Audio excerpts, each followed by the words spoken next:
Y bueno, vamos a Lucas, Lucas capítulo 1, versículos 26 al 38. Lucas capítulo 1, versículos 26 al 38.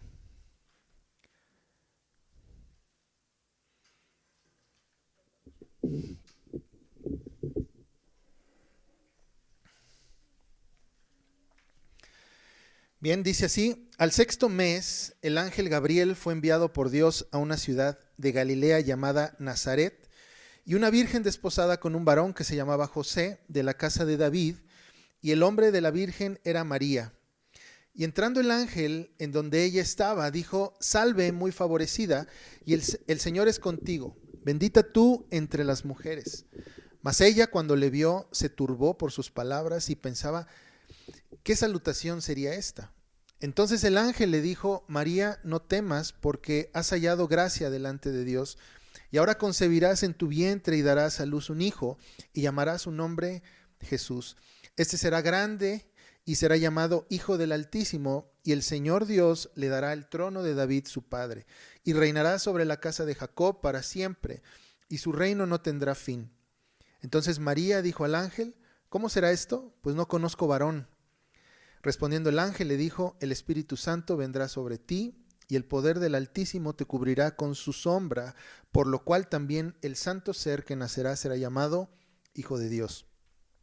Y he aquí tu parienta Elizabeth, ella también ha concebido hijo en su vejez, y ese es el sexto mes para ella, la que llamaban estéril, porque nada hay imposible para Dios. Entonces María dijo: he aquí la sierva del Señor, hágase conmigo conforme a tu palabra, y el ángel se fue de su presencia. Pues vamos a orar. Padre, te damos gracias por tu palabra, y gracias, Señor, porque podemos ser guiados, podemos ser animados, exhortados, Señor, a través de ella. Sabemos que tu palabra es viva, es eficaz y más cortante que espada de dos filos. Y, Señor, te pedimos que nos des un entendimiento, Señor, para poder pues meditar en esta tu palabra y poderla poner en práctica en nuestro día a día, Padre. En el nombre de Jesús te lo pedimos. Amén. Pues bien, nos dice el pasaje que, bueno, es la continuación de lo que habíamos visto la semana pasada, de cómo el ángel, ¿recuerdas a quién visitó? Zacarías, ¿verdad? El sacerdote.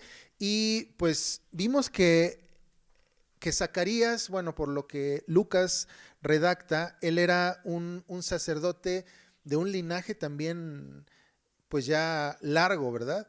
Así como su esposa Elizabeth, si recuerdas de qué linaje venía, de Aarón, ¿verdad? Entonces ambos, a los ojos del pueblo, pues eran un, un matrimonio, digamos, modelo o a la medida, ¿no?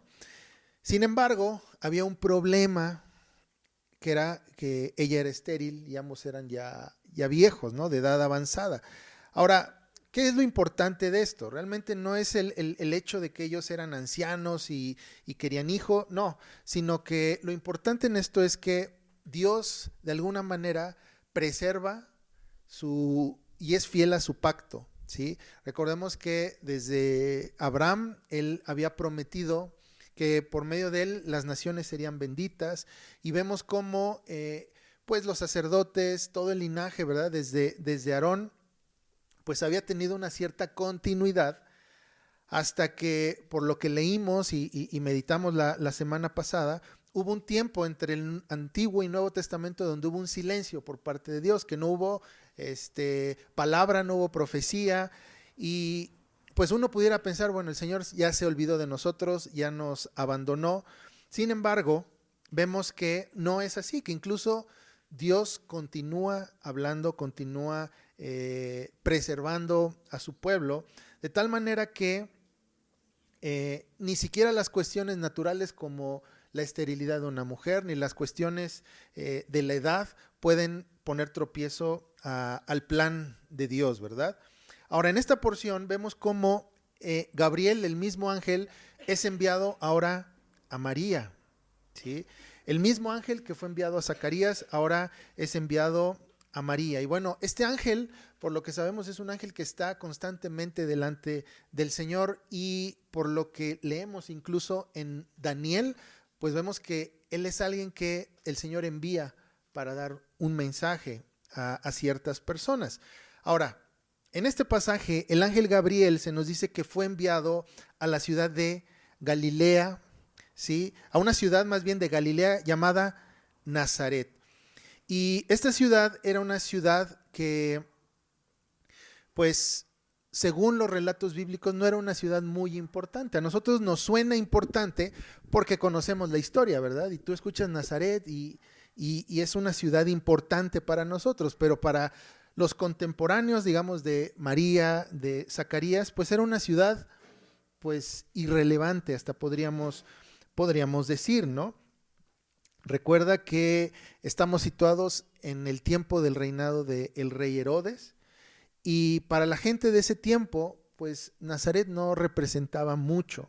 De hecho, en Juan capítulo 1, versículos 45 y 46, se nos dice que Felipe halló a Natanael y le dijo: hemos hallado aquel, hablando de Jesús, dice, hemos hallado aquel de quien escribió Moisés en la ley, así como los profetas, a Jesús, el hijo de José de Nazaret. Y Natanael le dice: ¿de Nazaret puede salir algo bueno? O sea, había hasta cierto punto cierto desprecio hacia la ciudad de Nazaret, ¿no? Imagínate esta expresión, es como si en nuestro tiempo, pues hay mucha burla acerca de Tlaxcala, ¿no? ¿De Tlaxcala? ¿Sí? ¿Existe? ¿No? Y es una burla, podríamos decir, hasta nacional, ¿no? Pues imagínate algo parecido, pero nos dice que el ángel fue hacia ese lugar, hacia una virgen desposada con un varón que se llamaba José. Pero también nos da un detalle ahí, dice, de la casa de David. Ahora, el nombre de la virgen era María. Ahora, cuando estamos leyendo, recordemos que es una reseña histórica que Lucas está haciendo. Por lo que leímos en la introducción de este primer capítulo, Lucas, así como otros historiadores, dijeron, bueno, pues me parece correcto que yo haga también un recuento de todos los hechos para confirmar la fe de Teófilo, ¿recuerdas? Entonces, Lucas hizo una investigación diligente, de tal manera que él sabe de dónde provenía Elizabeth, él sabe de dónde provenía, de qué casa venía el sacerdote Zacarías. También sabe, por ejemplo, y hace notar mucho este aspecto de que María era virgen. Digo, a nosotros se nos hace muy común porque ya sabemos la historia, ¿sí? Pero esto requirió investigación diligente, pero también investigó que este José, esposo de María, venía de la casa de David. Entonces su reseña pues fue diligente, fue precisa, y estos son casos o datos, importantes, ¿no? Ahora, Lucas nos los plantea y lo escribe porque pues necesitamos entender el plan de Dios en todo esto. No son meramente datos históricos, porque alguna vez escuché que alguien que decía, bueno, si vemos que en la Biblia nos pone datos muy precisos sobre fechas, sobre características, pues es para que nos demos cuenta que eran personas reales, que es un documento histórico, ¿verdad?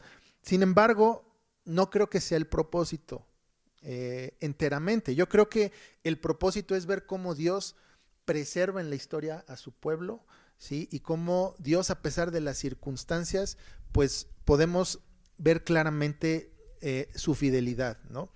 Ahora, María nos menciona era una virgen desposada. ¿Y qué quiere decir esto? En el tiempo de José y María, los matrimonios eran hasta cierto punto matrimonios arreglados, ¿sí? No es de que, bueno, pues de repente el hijo te trae a la niña y pues ya se van a casar. No es así, sino que el matrimonio era hasta cierto punto arreglado y tenía ya un compromiso previo a incluso vivir juntos, ¿sí?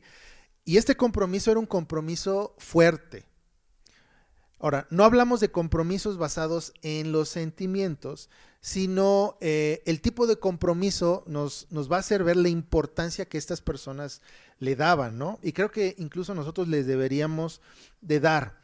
Ahora, el hecho de que María estuviera desposada significaba que aunque no vivía con José, ¿sí? Aunque no llevaban, digamos, una vida ya de esposos como tal, viviendo juntos, ella estaba comprometida. Podríamos incluso decir que ella ya estaba tomada. ¿Sí? Nada de que, bueno, pues ella pues puede todavía conocer a alguien más, todavía puede salir, puede pues arrepentirse. No. Podemos imaginar que ella ya estaba de alguna manera pues casada con José en ese sentido, ¿no? Ahora, en la cultura hebrea, si recuerdas, lo hemos mencionado ya muchas veces, había algo que se llamaba la dote, ¿sí? Y bueno, esto nos va a dar mucha luz acerca de el compromiso o del peso que tenía el compromiso de tomar a alguien como pareja, ¿sí? Ahora, la dote implicaba que el varón tenía que entregar esta dote al padre de la mujer, y esto serviría como una especie de seguro para ella. ¿Sí? ¿Cuánto era o qué representaba la dote? Representaba 3 años de trabajo. Entonces imagínate un hombre teniendo que trabajar 3 años para ahorrar y ese dinero darlo a la familia de esta muchacha por si algo llegaba a pasar. Imagínate por si él decía, bueno, pues ya no quiero, ¿no? Me voy, o pues moría, le pasaba algo. Ella tenía una fuerte cantidad con la cual podía empezar de nuevo. No era un dinero que él decía, bueno, pues lo voy a invertir y en algún tiempo que queramos nosotros hacer algo con ese dinero, pues lo vamos a usar para nosotros. No, ese dinero no le pertenecía a él, era para ella solamente, en caso de que llegara a faltar algo. Entonces, aquí lo importante es ver qué tipo de compromiso es del que estamos hablando. ¿Quién estaría dispuesto en nuestro tiempo a trabajar 3 años para decir, este dinero va a ser por si yo llego a faltar? Es complicado, ¿verdad? Entonces podemos entender cuál era el peso y la responsabilidad de tomar a alguien. No era simplemente, pues me gusta, me la robo, ¿no? Como se da, ¿no? Me la robo, o pues ahí vemos qué hacemos. O tú trabajas y yo trabajo y sí nos alcanza. No era algo así, sino que era un compromiso serio, ¿no? Y, por ejemplo, para los padres, pues te hablaba muy bien del chico, ¿verdad? Decir, pues mira, él realmente quiere a mi hija. Realmente quiere algo serio. Si recordamos la historia también de Jacob y su suegro Labán, pues él también dice, yo quiero tomar a tu hija, quiero casarme con ella, y le dice, bueno, pues trabaja 7 años. Entonces imagínate el tiempo que tuvo que haber trabajado, que tuvo que haber invertido, que haber sacrificado, porque realmente quiero estar con esta persona. Entonces nos habla mucho del compromiso, ¿verdad? De la seriedad que se le daba a un compromiso así. Ahora, hay que tener en mente esto para poder entender lo que estaba pasando, ¿verdad? Para poder entender bien la historia. En este sentido, pues María reconocía que había un hombre que estaba pues trabajando para ese futuro. Entonces no es de que, bueno, pues yo ya me puedo ir a otro lado a conocer a alguien más. No, había un compromiso de ambas partes, ¿no? Y estas fueron las palabras del ángel. Dice que cuando entró al lugar donde ella estaba, y le dijo, salve muy favorecida, el Señor es contigo, bendita tú entre las mujeres. Y ahora, el saludo del ángel dejó ver un favor especial hacia María. La Vulgata, por ejemplo, traduce como llena de gracia. Y hemos escuchado esta frase, ¿verdad? Sobre María, María llena de gracia. Y no lo dice en el sentido católico romano, porque seguramente hemos escuchado esta frase viniendo de católicos, ¿verdad? Como si ella fuera llena en sí de gracia, como si ella pudiera dar gracia, ¿no? Si ella fuera la fuente de la gracia, ¿no? Sino que el ángel la reconoce como una persona la cual ha sido un recipiente de la gracia. Entonces, una gran diferencia, ¿no? Pensar que ella, bueno, María llena de gracia, ¿eres quien da gracia a los hombres? No. Ella era fue un recipiente de la gracia de Dios, ¿sí? Y justamente por lo que dice después en el saludo, dice, el Señor es contigo, bendita tú entre las mujeres. Entonces está hablando de que ella en especial era una mujer, pues, que el Señor había considerado, ¿verdad? Que el Señor había derramado su gracia, que el Señor había concedido un favor que no le concedió a ninguna otra mujer, ¿sí? Nos habla de un regalo o un don especial. Pero dice que este saludo lo que hizo fue que María se turbara, o sea, se espantara y dijera, ¿qué tipo de saludo es este que él me está dando, no? Y el ángel dice, le respondió, María, no temas, porque has hallado gracia delante de Dios. Y ahora concebirás en tu vientre y darás a luz un hijo y llamarás su nombre Jesús. ¿Recuerdas que la semana pasada hablé de que el ángel, al ponerse a la derecha del arca, representaba que un favor hacia Zacarías, ¿verdad? En el caso de María también, el ángel está declarando que ella ha hallado el favor de parte de Dios. Entonces, ella de alguna manera está recibiendo un don, un regalo especial que nadie más. Entonces, continúa diciendo en versos 32 y 33, dice que este hijo, dice, será grande y será llamado Hijo del Altísimo, y el Señor Dios le dará el trono de David, su padre, y reinará sobre la casa de Jacob para siempre, y su reino no tendrá fin. Y estas palabras que el ángel está diciendo a María no son palabras que él sale o él dice en ese momento que le nacen decírselas, sino que él está haciendo eco a lo que Isaías profetizó en Isaías 9, ¿sí? Cuando él habla también de que el Mesías vendría a reinar sobre el trono de David y que ese reino no tendría fin. Entonces todas esas profecías el ángel viene a declararlas ahora a María. Entonces, todo esto nos debe dejar claro que el favor que recibe María no es por quién era ella. No es porque ella hubiera hecho algo extraordinario, sino que lo recibió por gracia, ¿sí? Y esto es lo que muchas veces nos separa de la doctrina católico-romana, ¿sí? Que bueno, que se considera a María como alguien especial, como alguien que hizo algo sobrenatural, algo que nadie tal vez pudo haber hecho, ¿no?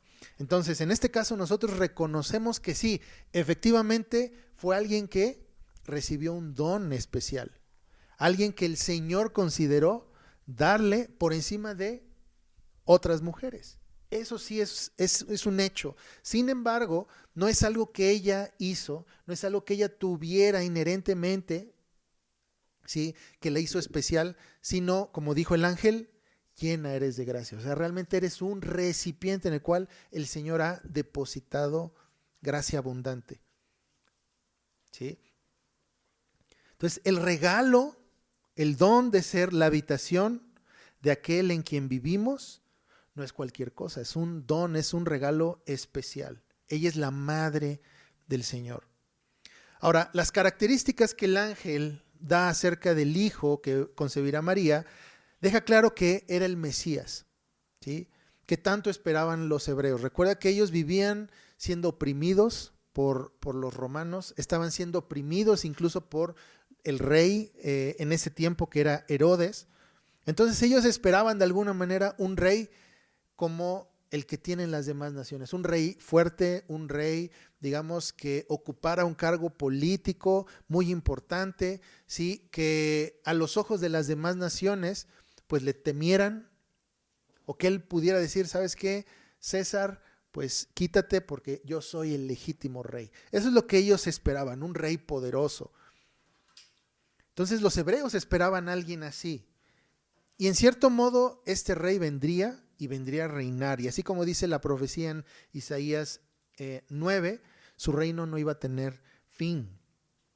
Ahora, el ángel nos dice que, le dijo que su nombre iba a ser Jesús. Y el nombre Jesús en hebreo es el nombre Josué. ¿sí? Que quiere decir Salvador. Y ahora, si recuerdas, cuando estudiamos Josué, el libro de Josué, mencionábamos que Josué era un tipo de Cristo. Cuando vemos la historia de Josué, podemos considerarlo un tipo de Cristo, así como también lo fue Moisés en su tiempo. Josué fue un tipo de Cristo. Las obras o las cosas que hizo Josué tipificaban de alguna manera la obra de nuestro Señor Jesucristo. Tal vez una manera de sombra de lo que iba a venir más adelante. Por ejemplo, Josué fue quien introdujo al pueblo a la tierra prometida. Y sabemos que en Cristo nosotros somos introducidos también a la tierra prometida. Josué fue una especie de salvador para el pueblo. Los libró también de los enemigos. Entonces Josué tipificaba lo que Jesucristo representaría más adelante, pero a gran escala.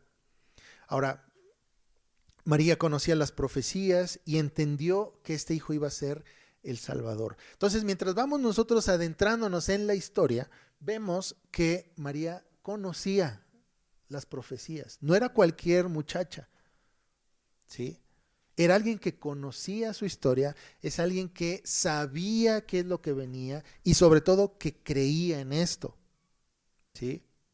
Entonces sabemos esto, que ella entendía que el Hijo sería el Salvador por lo que Gabriel dijo, ¿sí? Y fue lo que leímos, o lo que más bien podemos leer en Isaías 9:7. Fíjate lo que dice ese pasaje. Dice, lo dilatado de su imperio y la paz no tendrán límite.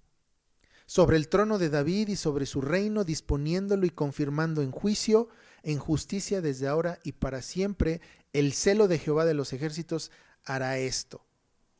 Entonces, María conocía estas profecías. Ella sabía de esto que dice Isaías 9. Y ahora imagínate que un ángel viene y te dice que esas son las características del hijo que vas a tener. Ella reconoció o de alguna manera ligó en ese momento que ese hijo iba a ser el Mesías, iba a ser el Cristo. Y ahora la pregunta, ¿María después de escuchar esto quedó muda por su incredulidad? No, porque ella creyó al anuncio del ángel. ¿Cómo sabemos que ella creyó? Porque dijo, ¿cómo será esto? ¿Cuál fue la respuesta, por ejemplo, de Zacarías cuando el ángel le dice, tu oración ha sido oída y tendrás un hijo, o tu mujer concebirá un hijo? ¿Cuál fue la respuesta de Zacarías?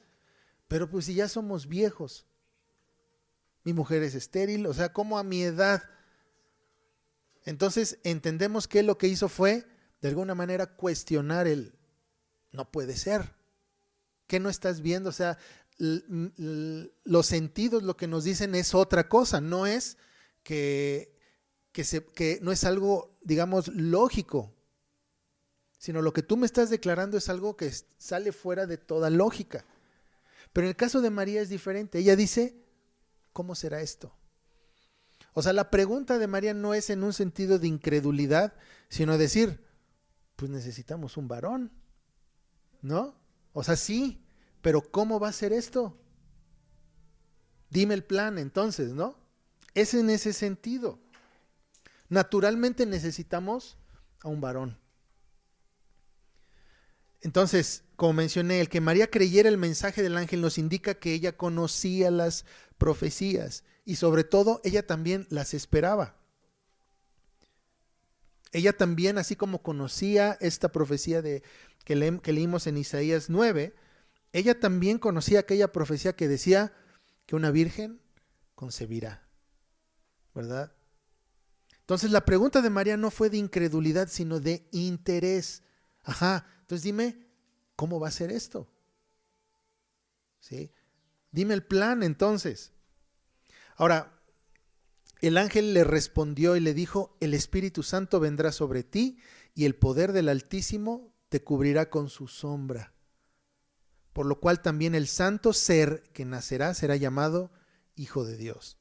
Ahora, muchos ateos ocupan estos pasajes para blasfemar o para decir blasfemias contra la concepción de nuestro Señor, poniéndolo a la par de cualquier dios de la mitología, ¿verdad? Si recuerdas, si has leído un poco de la mitología griega, pues vemos que, o leemos que los dioses de los griegos, pues eran dioses sujetos a pasiones como los hombres, ¿verdad? Ellos podían descender del Olimpo y pues tomar mujeres, ¿no? Tener hijos con ellas. Los famosos semidioses pues eran producto ¿de qué? De un dios bajando, ¿sí? Y tomando mujeres, o diosas incluso, ¿no? Entonces, muchos ateos toman estos pasajes poniendo a la par el nacimiento de nuestro Señor, como si el Espíritu Santo de alguna manera, como un tipo de Zeus, hubiera bajado y hubiera tomado a María, ¿no? Son cosas que, bueno, son ocupadas para blasfemar. Esto está muy alejado de la realidad. ¿Qué es lo que dice el credo que repetimos todos los domingos? Dice que nuestro Señor fue concebido por el Espíritu Santo. Y esto no quiere decir que actuó como cualquier otro Dios, ¿sí? Como ahorita les mencioné, como cualquier Dios de la mitología, sino que el Espíritu Santo actuó de alguna manera, pudiéramos nosotros hacer un paralelo como lo que él hizo en Génesis 1, en el capítulo 1 de Génesis, ¿sí? Primero porque se nos dice aquí en este pasaje en Lucas que él vendrá sobre María, ¿verdad? Y esta palabra hace eco justamente a lo que leemos en Génesis 1, ¿sí? ¿Qué es? Que nos dice, por ejemplo, que el Espíritu, si recuerdas ahí el capítulo 1 de Génesis, nos dice que el Espíritu se movía, ¿qué? Sobre la faz de las aguas, ¿verdad? Lucas menciona que el Espíritu también la cubriría con su sombra. Y recordemos que la acción del Espíritu Santo en Génesis 1 era la de moverse sobre la faz de las aguas, ¿sí? Y esta acción se traduce, o algunos la traducen como si fuera una especie de aleteo sobre las aguas, ¿sí? Aunque la palabra en el original se asocia más con preservar. O sea, cuando decimos que el Espíritu Santo se movía sobre la faz de las aguas, se puede entender también como que el Espíritu de alguna manera preservaba, como cuando un ave también se pone sobre sus huevos, ¿verdad? Y los preserva de alguna manera, está sobre ellos, ¿verdad? Preservándolos para que nazcan sus crías. Entonces podemos entender algo así, podemos hacer también podemos tener ideas, esto puede significar, esto fue realmente lo que pasó, pero en realidad no estuvimos ahí. No sabemos realmente a ciencia cierta, esto fue. Podemos tener indicios por las palabras, por lo que significa, haciendo estos paralelos, por ejemplo, con Génesis. Pero bueno, en el caso de María, el Espíritu Santo vendría, dice el pasaje, sobre ella en este mismo sentido. No creando, porque sabemos que Jesucristo no es creado, ¿verdad? Él no fue creado, pero sí de alguna manera concibiendo, ¿verdad? Ahora, muchas discusiones se han dado en relación a este tema. O sea, es importante tomarlo y meditar en esto, porque la iglesia a lo largo de su historia ha peleado, ¿sí? Contra herejías justamente sobre este punto. Les mencioné al inicio, tal vez toda esta historia se nos hace pues muy común, se nos hace natural incluso escucharla, ¿no? Pero pues ha habido discusiones fuertes dentro de la historia de la iglesia por esta razón, por estos pasajes, ¿sí? Por ejemplo, hay una herejía llamada el nestorianismo, que esta herejía, por ejemplo, surge en el siglo V. Ajá. Y bueno, ¿qué es lo que esta herejía enseñaba o proponía? Proponía o negaba más bien la unión hipostática de Cristo. ¿Recuerdan cuál es la unión hipostática? La unión hipostática es las dos naturalezas de Cristo, divina y humana en la persona de Cristo. Esa es la unión hipostática. Cristo es 100% hombre y es 100% Dios. Las dos naturalezas sin confundirse. Eso es lo que nosotros creemos. Esto es lo que nos enseña, ¿verdad? La Biblia. que Jesucristo es hombre y es Dios. No es 50% hombre y 50% Dios. No, es 100% hombre y 100% Dios. Entonces, las dos naturalezas están en Cristo. ¿Sí? Hay otra herejía, por ejemplo, el modalismo también, que enseña que pues Dios es uno, pero que tiene diferentes facetas. Un día puede ser el Espíritu Santo, otro día puede ser el Padre, otro día puede ser Cristo, pero es una sola persona, como si esta persona o esta deidad tuviera tres caras, ¿no? Pero sabemos que no es así. En el caso de Cristo, Cristo es 100% hombre, 100% Dios. Entonces, el nestorianismo lo que atacaba era justamente esto, esta unión hipostática. Según el nestorianismo, no puede haber dos naturalezas al mismo tiempo, ¿sí?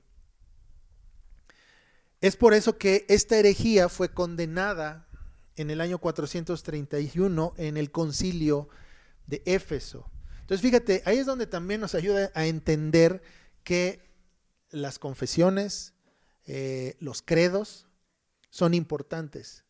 Son importantes porque nos ayudan a defender la fe. Si no tuviéramos estos concilios, si no hubiera habido estas confesiones, si no hubiera credos, pues estaríamos navegando en un mar de doctrinas. Entonces, lo que nos enseñan y nos ayudan estas confesiones es a mantenernos en una línea sana, ¿verdad? En cuanto a la doctrina. Ahora, ¿por qué menciono esto? ¿Por qué hablo del nestorianismo y de la unión hipostática? Porque una de las confusiones, ¿sí? Porque incluso podrá decir, bueno, eso pasó en el siglo V, ¿qué tiene que ver con nosotros? Porque incluso en nuestros días hay discusión sobre si María es o no madre de Dios, o le podemos decir madre de Dios, ¿sí? Aunque muchos cristianos, si es que hacemos una encuesta, podemos ir a todas las iglesias y decir, a ver, ¿ustedes piensan que María es divina? Seguramente todas te van a decir que no. Vamos a estar de acuerdo en eso, ¿sí? Pero si tú preguntas, María, ¿es correcto decir María, madre de Dios? Ahí van a empezar a haber diferencias, ¿sí? Ahora, es importante reconocer que en efecto ella es madre de Dios. ¿Por qué? Ahora, lo que hacía el nestorianismo era negar un término que se llama, o que es el término Theotokos. ¿Qué significa esto? Que es madre de Dios. Eso es lo que ellos negaban, ¿sí? Muchos cristianos modernos, y de hecho no hace mucho tiempo hubo un debate entre círculos, digamos, sanos de doctrina que negaban este concepto, ¿sí? Del Theotokos. ¿Qué pasa o por qué incluso cristianos modernos niegan este título? ¿Sí? Muchas veces lo niegan por ignorancia, ¿sí? Porque dicen, bueno, es que eso me suena católico. Digo, nos ha tocado ver esto, ¿verdad? Que incluso hablamos del catecismo menor y hablan que, bueno, eso suena católico, no me gusta, sin saber qué significa. En el caso, por ejemplo, de este concepto de madre de Dios, también muchos dicen, no me gusta, suena católico y lo rechazo, ¿sí? Es por ignorancia de las implicaciones de hacer esto, ¿sí? Muchas veces negamos, bueno, yo lo niego, me suena católico y no me gusta y pues aguántate, ¿no? Pero muchas veces cuando nosotros negamos este tipo de conceptos, no es de que los niegues nada más, sino que los niegas y a su vez aceptas otras cosas. Eso es lo importante sobre esto, ¿sí? Es como si dijeras, por ejemplo, como cristiano, ¿sabes qué? Yo simplemente no acepto o no reconozco que exista un matrimonio conformado aparte de un hombre y una mujer, ¿sí? Cuando tú haces o llegas a esa conclusión, implícitamente estás diciendo, niego el matrimonio, así. Simplemente con decir, yo acepto esto, estás rechazando muchas otras cosas, ¿verdad? Sin necesidad de decirlo. Entonces, cuando uno llega y dice, bueno, yo no acepto este concepto, ¿sí? Este término madre de Dios, ¿qué estás haciendo? Estás aceptando otras cosas implícitamente. Ahora, el nestorianismo, al negar la unión hipostática, que ya vimos que es las dos naturalezas de Cristo en él, ¿sí? Enseñaba solamente que solo la naturaleza humana es la que pudo nacer de María. ¿Sí? A ver si no voy perdiéndolos. Entonces, cuando tú dices, no hay dos naturalezas en la misma persona, al mismo tiempo, lo que estamos haciendo es diciendo, bueno, María solamente pudo haber dado a luz ¿a quién? A la naturaleza humana de Cristo. Ajá. Es por eso que rechazan el término madre de Dios, porque dicen, no puede ser madre de Dios, es madre de Jesús, hijo de José. Es madre de Jesús, hombre. Porque separan las dos naturalezas, ¿sí? Entonces es muy peligroso adoptar esta perspectiva porque implica que la negación de las dos naturalezas en Jesús, asumiendo que solamente la naturaleza humana es la que nace de María. Ahora, gracias a Dios existieron los concilios, ¿verdad? En este caso el concilio de Éfeso condenó esta herejía y sostuvo el término madre de Dios. Ellos dijeron, es correcto decir madre de Dios. Ahora, ¿por qué llega esta confusión a la iglesia moderna si esto ya fue arreglado en el siglo V? Porque muchos se enfocan en María, pero ella ¿cómo va a ser la madre de Dios? O sea, su enfoque está principalmente en María y no en Jesús. ¿Qué es lo que hizo, por ejemplo, el concilio de Éfeso? No se concentró en María, sino se concentró en la naturaleza de Dios. Entonces, si nosotros entendemos que Jesucristo es 100% hombre, 100% Dios, lo que nació de María, ¿qué fue? 100% hombre, 100% Dios, ¿no? O en el momento que estuvo en el vientre solamente fue hombre. No, entonces si partimos de ese punto, ella dio a luz ¿a quién? Al Hijo de Dios. Entonces por eso es importante conocer esta historia de la iglesia. Ahora, el término como tal, Theotokos, entonces no constituye una exaltación a María, que ese es el miedo de muchos. Es que vamos a exaltar a María como si ella fuera divina. No, sino que es una aclaración en relación ¿a quién? A la persona y naturaleza de el Salvador, de Jesús. ¿María es madre de Dios? Sí, tanto en su humanidad como en su divinidad. ¿En qué sentido? Como lo que les mencioné, en que lo que salió de María no fue un hombre como cualquiera de nosotros, ¿sí? María no puede ser madre solamente de la naturaleza humana de Jesús, sino lo que salió de María, ¿qué fue? Dios hombre. Entonces, el decir madre de Dios es correcto. Es por eso que es importante, hacer esta aclaración, porque muchas veces pasamos de largo estos pasajes y decimos, bueno, pero ¿qué pasa cuando alguien te dice, no puedes decir que es madre de Dios? Necesitamos nosotros conocer cuáles son las implicaciones de cada concepto. ¿Qué significa? Si yo abrazo este concepto, ¿qué implicaciones tiene? ¿Sí?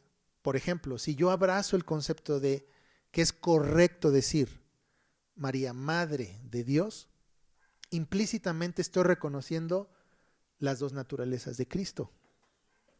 Pero si tú rechazas el término Madre, ¿qué estás abrazando? Pues estás rechazando que las dos naturalezas de Cristo siempre estuvieron con Él, ¿no? Entonces es importante entender esto. Ahora, en cuanto al anuncio del ángel, María creyó en Él.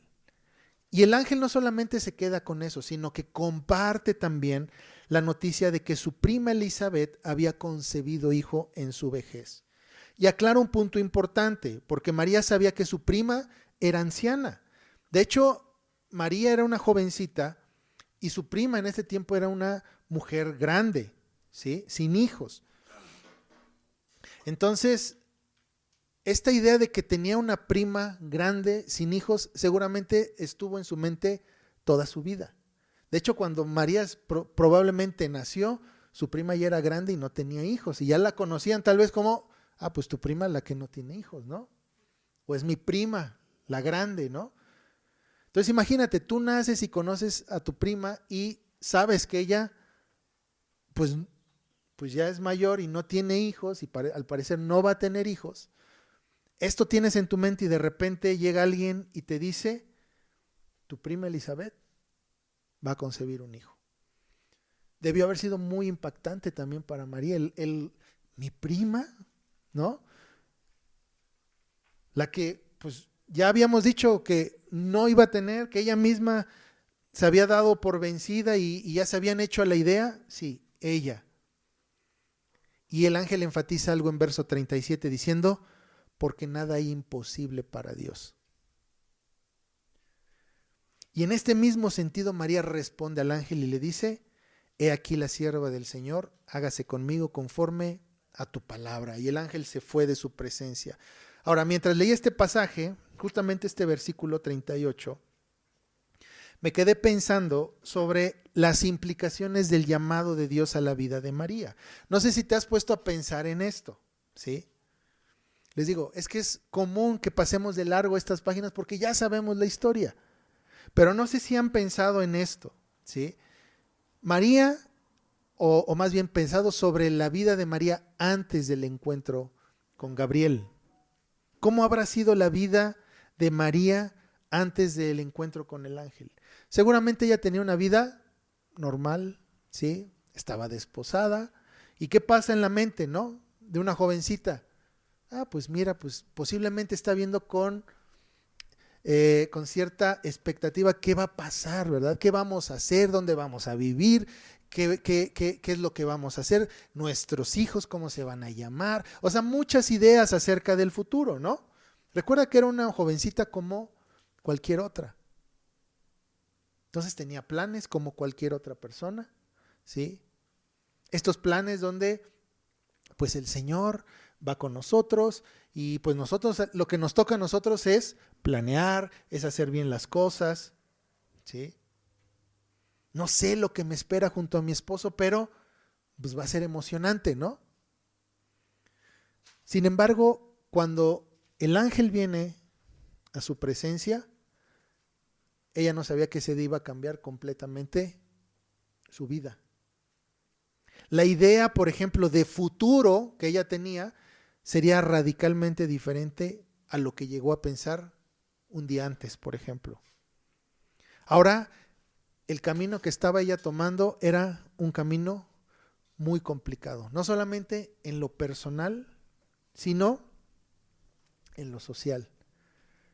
O sea, ponte a pensar esto, ella es una mujer virgen, dice, está desposada, está esperando a su esposo está pues trabajando, está juntando, tienen una vida normal y de repente ya estás en una situación en la que pues vas a tener que dar la noticia primeramente a tu esposo de que estoy embarazada. ¿Cómo lo va a tomar? ¿Cómo lo va a tomar mi familia? ¿Cómo lo va a tomar la comunidad?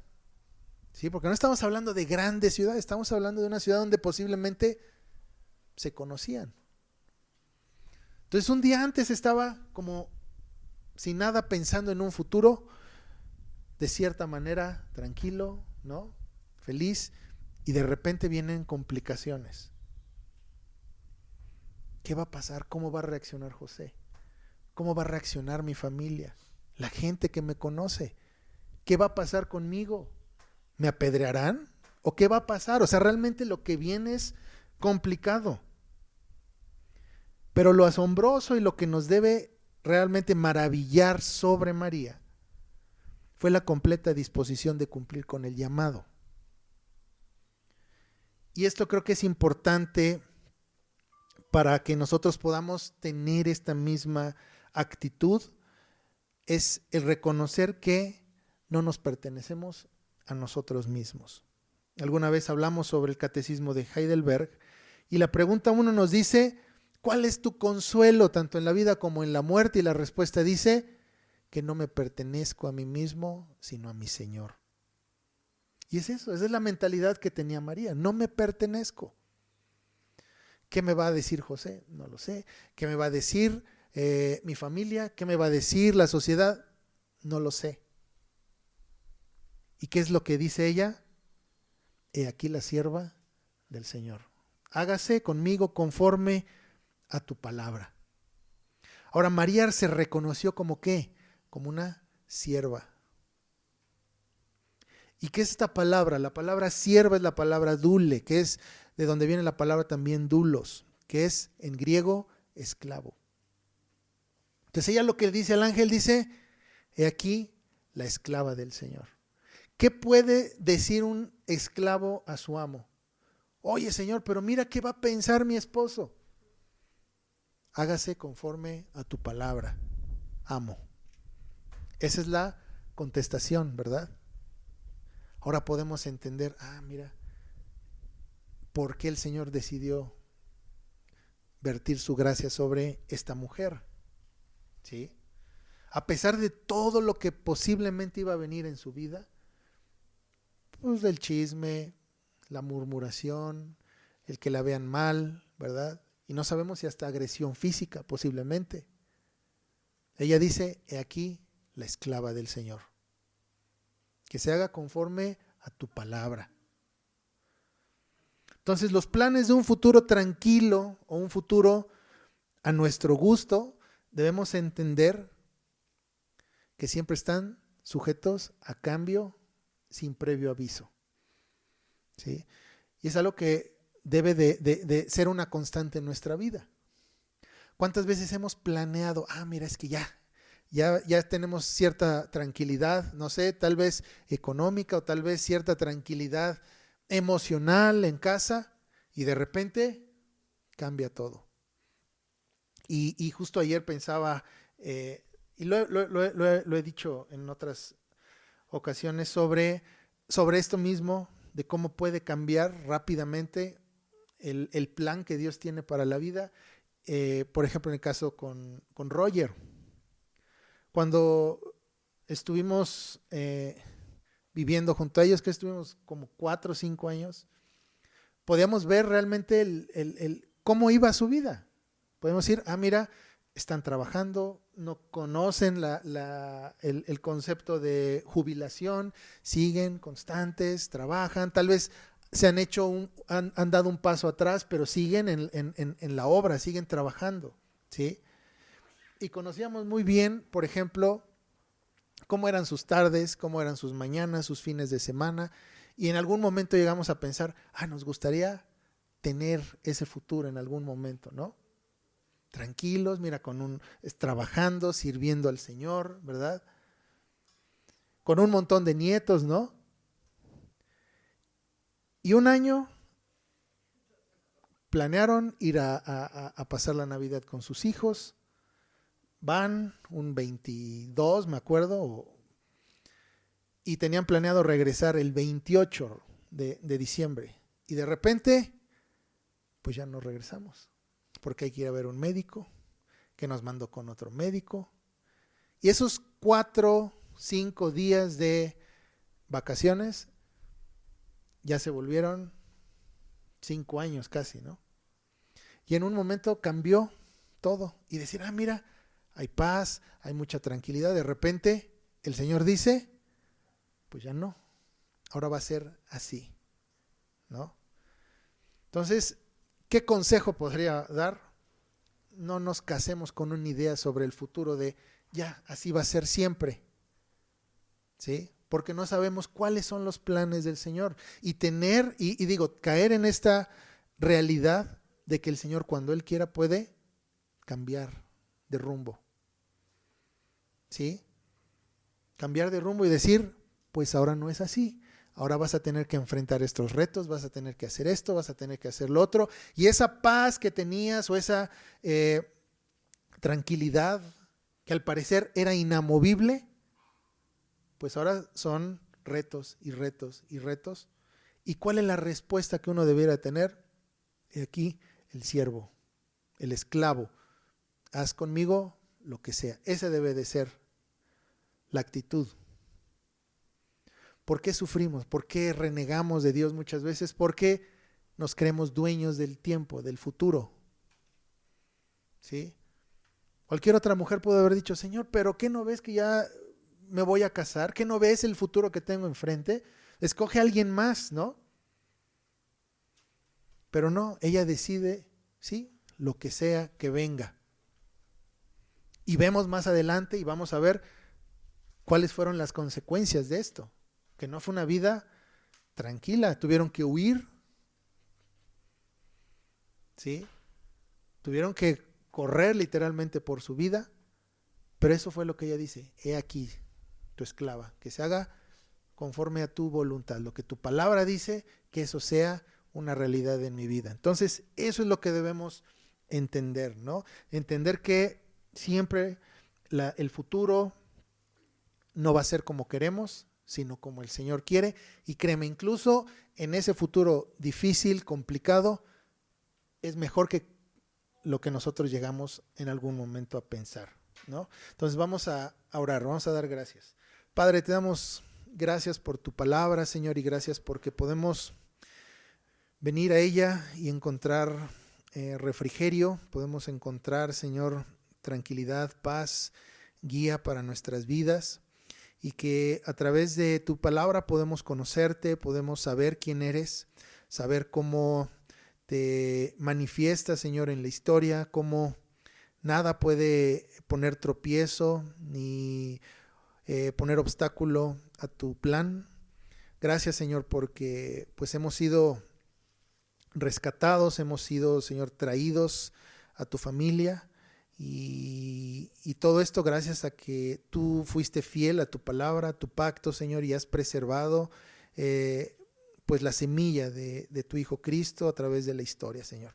Gracias, Padre, porque podemos gloriarnos en esto y ayúdanos también, Padre, a entender que pues no tenemos mucho que decir acerca del futuro, sino que somos siervos, somos esclavos tuyos, y ayúdanos a entender que la disposición debe ser total a tus planes. Gracias te damos nuevamente y te pido, Señor, que nos hagas siervos fieles. Te lo pedimos en el nombre de Jesús. Amén.